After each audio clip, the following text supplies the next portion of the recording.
And to talk more on UFC 257, we bring in the one and only Ariel Helwani, big Bills fan, and he's repping it with his jersey on. Thanks for joining us, my friend. Let's go. Thurman Thomas. Oh, it's so great to be here. You know, I've been such a big fan of SportsNation. This is my SportsNation debut. You guys have been on the air for like 3 weeks. You don't call, you don't text, you don't invite me on. So I had to come represent Bills Mafia because this is the AFC champions right now. I know, I've seen the game already. We're about to win on Sunday. You guys don't have to watch. Spoiler alert, Bills are winning. We're going to Tampa. Ariel, Sorry, you barely got on this show. You barely got on this show because you know I would have just asked all of it. So you need to slow down with all of that. Okay, sorry, Trevor. I'm trying to extend an olive branch to you. I know we've had a bit of a feud over the years. You're doing great on the program, but let's be honest, the ratings would be way higher if you had invited me on a couple of weeks prior. I cannot deny that. I can't deny that. Finally, it took Conor McGregor fighting to make it happen. So, Ariel, we appreciate you so much for hanging. We're going to get to the Bills in a second, but let's first talk about the fight this weekend. You got a chance to sit down and do a one-on-one interview with Conor McGregor, which was unbelievable, I do have to say. But just curious what your biggest takeaway from that interview was. Other than the Bills beating the Chiefs this weekend? Yes. Okay, sorry, I had to slide that in. My biggest takeaway, if you would have asked me, Ashley, before the interview, which Conor McGregor is going to be sitting in front of you, I would have said an irritated Conor, an upset Conor, a frustrated Conor. Remember, he wanted to fight 3 times in 2020. He had these big plans, right? He had the 42nd win over Donald Cerrone. He had the season all mapped out. He even wanted to fight Manny Pacquiao, and in the end, none of that came to fruition. He butted heads with the UFC. Instead, I got a supremely relaxed Conor McGregor. Usually, he's sitting in his interviews. He's got that impeccable posture, the fancy suit, all that stuff. He still had the suit, but this time he was kind of slouched. He was relaxed. His son was running around. He was just in a real great place. And oh, by the way, cutting down to 155 for the first time in a little over 2 years, I thought he'd be a little irritated as well. The complete opposite. He seemed to be in a great spot. Physically, mentally, I was very impressed. So do you think that then carries on into the ring? That swagger, does it take him even further with this rematch against Dustin Poirier? 100%. As he put it, the storm is behind him. He feels like he's in a good spot. He feels like he's kind of figured out how to be famous, how to get his life on track. Let's be honest, in 2019, it was completely off track, and it looked like he was about to lose it all. And it seems like he has really figured out how to just be Conor McGregor, the superstar. Now, his training, according to his coaches, has been phenomenal as well. And of course, they're going to say that before any fight, best training camp, blah, blah, blah. We've heard this before, but I got to say, call me a sucker. I believe them this time. He has a win over Dustin, so he has the confidence in knowing that he could beat him. He beat him in less than 2 minutes. This time around, he says he'll beat him in 60. We'll find out on Saturday. Do you think it's going to be different? Do you think this fight's going to be different than the first one? I think it lasts a little longer. Ultimately, I think Conor wins. I think he's, like I said on Monday on my show with DC and Helwani, cheap plug. I feel like he's one of the most underrated fighters in the sport.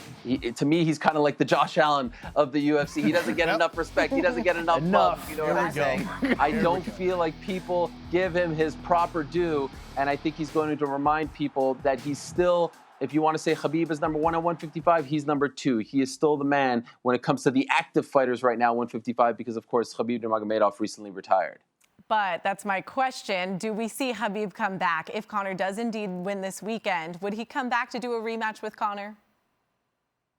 Okay, well, first of all, you have to understand the timeline. Khabib is a devout Muslim, so he is not returning before Ramadan, which is in April, and he's not fighting during Ramadan as well, and he's not fighting immediately after Ramadan. If you notice, recently, Khabib is fighting around the fall, which is well after Ramadan. So even if he does come back this year, even if he does, it won't be until September, October, and I can assure you, Conor wants to fight at least once or twice before September, October. Oh, by the way, I don't even think he comes back this year. He said he wanted to retire because his mom asked him to after the untimely passing of his father due to complications of coronavirus. I think he comes back in maybe 2022, 2023. So to answer your question, I really feel like if Conor wins, the title, so to speak, that's at stake here isn't a fight against Khabib.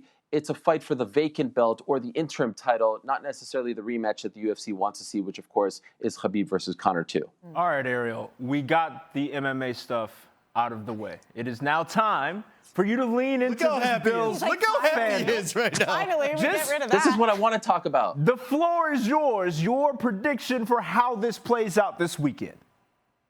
Okay, first of all, let me tell you, I've been a Buffalo Bills fan since 1990. I fell in love with this team when I saw Scott Norwood miss that field goal in the dying seconds. Man. 30 years ago in Tampa against the New York Giants. And why do I stress Tampa? Why do I stress Tampa? Because guess what? Super Bowl this year, 30 years later, where? Where? In Tampa.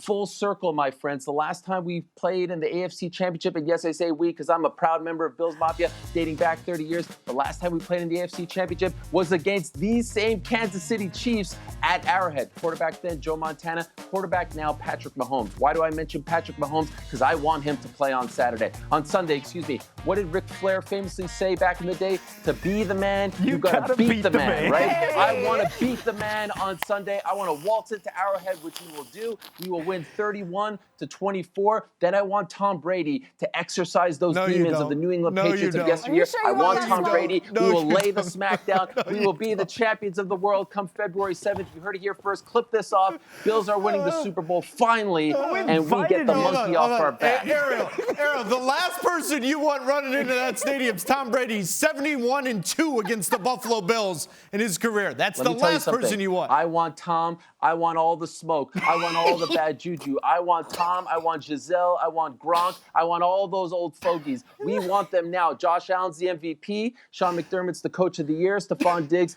is the comeback player of the year, and he's the best wide receiver in the game. And by the way, Leslie Frazier should be a head coach. I can't believe he didn't get a job, but I'm happy. And Brian Daboll should be a head coach. I can't believe he didn't get a job, but I'm happy he's still part of the Bills. And guess what? This defense, everyone said last week the Ravens are going to run all over them. What happened?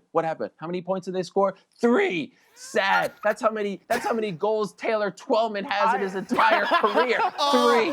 Sad. Pathetic. And by the way, and by the way, that's the ratings anytime Trevor shows his face on camera over there at ESPN. A 0.3. That's it.